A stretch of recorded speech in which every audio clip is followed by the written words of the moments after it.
हाथ के सिनरवा लिहले कवन फुआ ठरजी।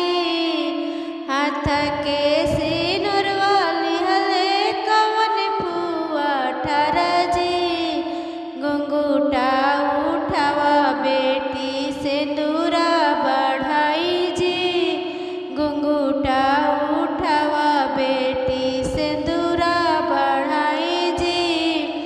कैसे के घुंघुटा उठाई मोरी फुआ जी। कैसे के घुंघुटा उठाई मोरी फुआ जी।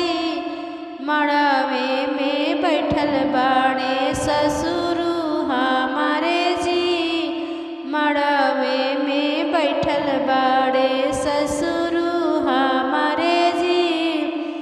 हाथ के सिनरवा लिहले फुआ बड़ी ठरजी। हाथ के सिंदूरवा लिहले फुआ बड़ी ठरजी।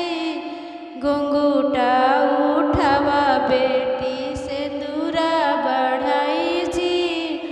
घुंघुटा उठावा बेटी सिंदूरा बढ़ाई जी।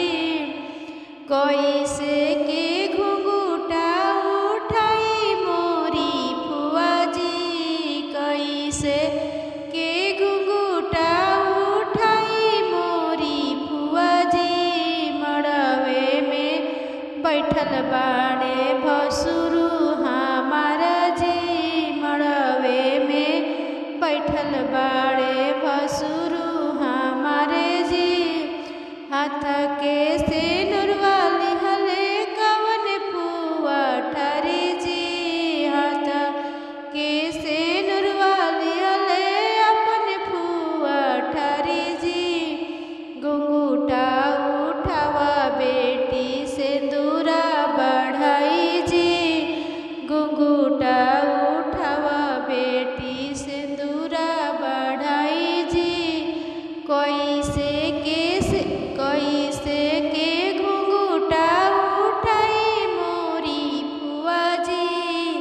कैसे के घुंघुटा उठाई मोरी फुआ जी।